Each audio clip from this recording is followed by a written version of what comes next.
to another episode of Vulgar Video Vlogtober. I am your host, Jessica, and this is my co-host,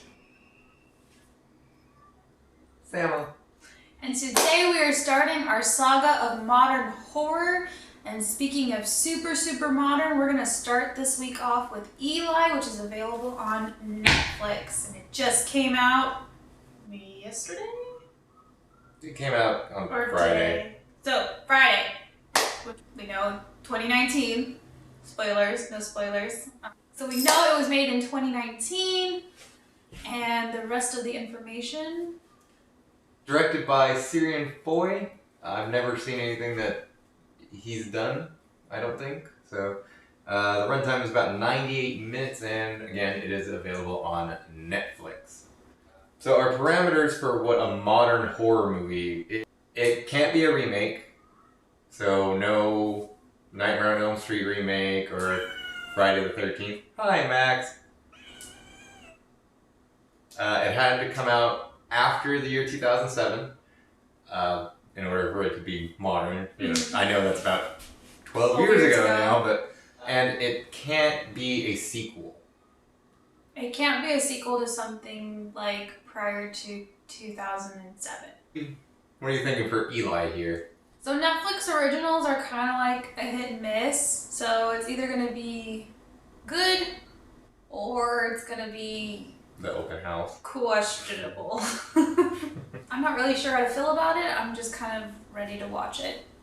Yeah, I'm hopeful. It looks, from the little trailer, it looks pretty creepy. Kids are always creepy. Really, I'm just hoping it's got its own story to tell. Something kind of original, which that's the hope for all these modern horror movies is that, they're all original. Mm-hmm. All right, we will see you guys in about 98 minutes. Hello, and we are back from our ride of watching Eli via Netflix. Overall, I thought the movie was pretty solid. There are some things that I didn't like about it, or I thought that the movie was lacking in itself, but let's start with what we liked. So I liked that the plot was different. Spoiler alert, the plot has to do with Eli being sick. Plot twist, turns out he's sick because he's a child of Satan. One of many childs of Satan. That is the big plot twist at the end, which was very solid. The creepy stuff was good. Yeah, it was very well done. The moments that are meant to be creepy aren't overdone. No. They're not trying to, hit you with that jump scare cheese with a loud, musical strike to let you know. So you got to pay attention. Sometimes it's just random stuff kind of happening in the background. It's not focused on too much. So you got to pay attention if you want to get a little creeped out from this one. And what the thing about the creepy part stuff too is like because we didn't have a musical cue, it really, at least for me anyway, I just kept like, oh my god, hurry up, get me to my jump scare. Like it just gave me like, I want to be scared already. Just come out already. I'm waiting for you to scare me. Yeah, it definitely has a stronger effect than a typical jump scare. Mm-hmm. The actors, I thought they all did a really good job. The family dynamic, as far as like how they acted, right? Nothing felt really forced among the characters. Everything seemed to be... It was believable. Thank you. Yeah. It was believable. The way that they handled this demon child situation was unique. So it's not like your typical... Help me out here. It's not like your typical...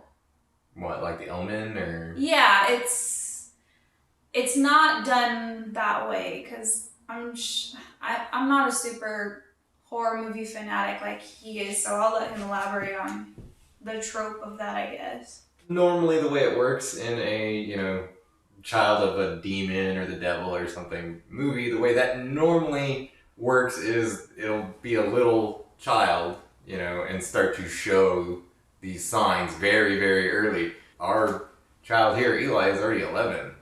He's already grown for a while.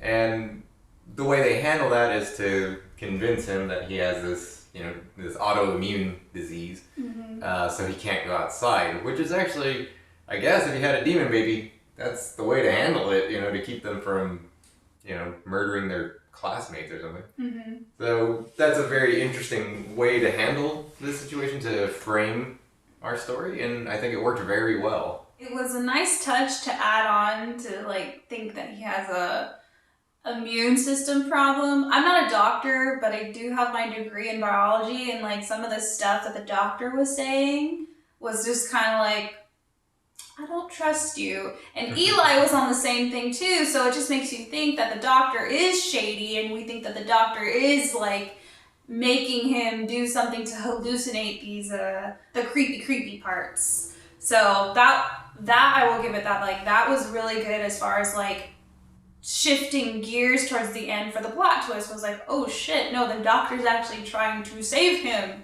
trying to release Satan from him. So like, you got me there. I was ready. I was like, wait a minute, you didn't give me no evidence, no data for your patients here.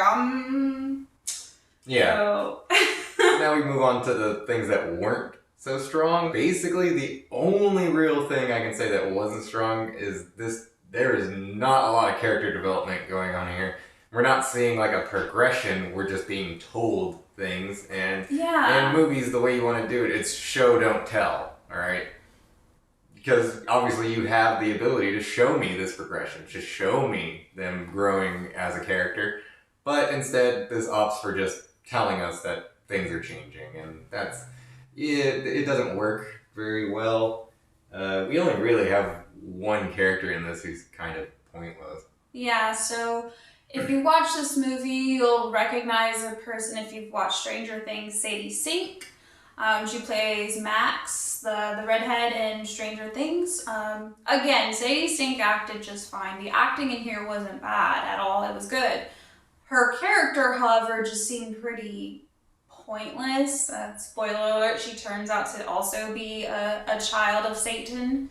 At the end, then she makes like a quid joke about like, hey, you want to go see dad or something like that. But like, she doesn't offer any like, this would have been a good opportunity if you're gonna add an extra character to add in foreshadowing, and we didn't get any of that. It was just kind of like, here's this random person, and if you want to argue that, hey, this kid needs a friend or somebody on the outside for somebody to believe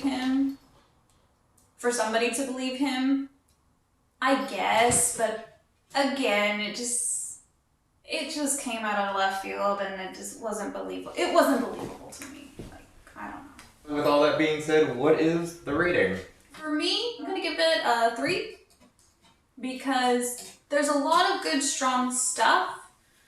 I got scared there a bit. You threw me off there with the doctor. However, there is not a lot of character development, and I don't want to be spoon-fed the plot, but at the same time, like, I don't want to be told the plot. Like, I want to see it grow and develop, and I feel like that's what's hurting this movie the most. And so it's not sitting strong with me. The end, the plot twist, it's strong with me, but that's pretty much it. So that's why for me, it's going to be a 3. Yeah, for the most part, I agree with you. I'm gonna give it a 3.5 out of 5 because it feels very original.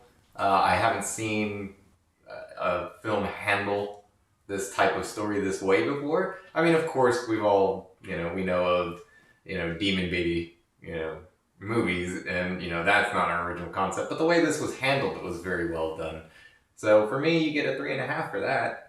I can agree with you on that as far as originality. Again, I'm new to horror movies, so it's only been a year. My least favorite, or the type of horror I'm least likely to watch with him when he wants to do a random horror movie night is demon movies.